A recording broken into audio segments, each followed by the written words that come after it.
طيب يبقى احنا قدرنا في الحلقة اللي فاتت نفتكر مع بعض ان احنا قدرنا نجيب الطاقة الميكانيكية الابتدائية زي ما احنا شفنا هنا اللي هي بتساوي 14.7 جول، عن طريق ان احنا فصصنا المسألة واكتشفنا ان السرعة، او يعني من معطيات المسألة ان السرعة الابتدائية بصفر، وفرت علينا شيلنا طرف كامل وبقية المعطيات. هنكمل برضو على نفس الطريقة، علشان انت طبعا بتتساءل احنا عايزين نجيب الفي اف، ايه اللي دخلني في الدوامة دي كلها؟ هتكتشف ان واحدة واحدة من قوة كبيرة نقدر نفككها عناصر صغيرة نقدر من خلالها نجيب اللي احنا عايزينه. طيب يبقى انا جبت في المعادلة القيمة دي، انا طبعا ناقص لي بقى القيمة دي. تعالوا برضو نفصصها زي المسألة اللي فاتت. هنقول انه الطاقة الميكانيكية الميكانيكال انرجي بس النهائية هنا، عشان هنا في اف، يبقى دي الطاقة الميكانيكية النهائية. خلي بالك بتفرق طبعا. بتساوي ايه؟ بتساوي طاقة الحركة الكايناتيك انرجي الفاينل برضو النهائية، يبقى طاقة الحركة النهائية زائد اليو اف اللي هي طاقة الوضع النهائية. طيب ده بيساوي ايه الكلام ده؟ طاقة الحركة زي ما احنا عارفين في المسألة اللي فاتت، هنقولها تاني عشان تبقى ثابتة في دماغنا. طاقة الحركة هنكتبها برضو بلون كمان عشان تثبت اكتر. طاقة الحركة دي بتساوي ايه؟ بتساوي عامة نص في كتلة الصندوق اللي بيتحرك عندنا في المعادلة، في المسألة قصدي، في السرعة النهائية المرة دي تربيع.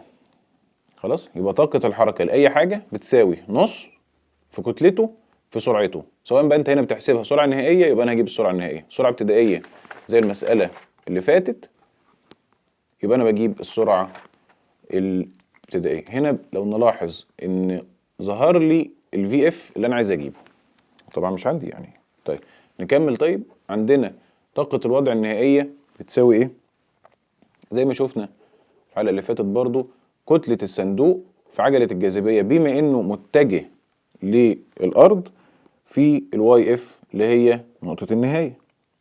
نقطة النهاية، تعالى نرجع بس لنص المسألة عشان هنلاقي ان الموضوع اسهل بكتير. نقطة النهاية دي معناها ايه؟ معناها ان الصندوق وصل خلاص لمس الأرض.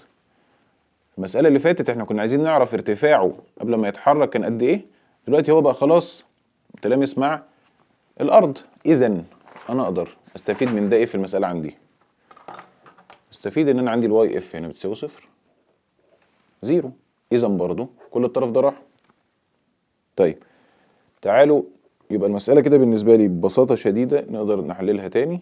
يبقى الطاقة الميكانيكية النهائية، الطاقة الميكانيكية بتاعت الصندوق النهائية خالص في نقطة النهاية بتساوي طاقة الحركة النهائية زائد طاقة الوضع النهائية اللي هي بتساوي، احنا طلعناها من اللي فاتت، كلها بتساوي نص كتلة الصندوق اللي هي الام في الفي اف سكوير سرعة الصندوق النهائية.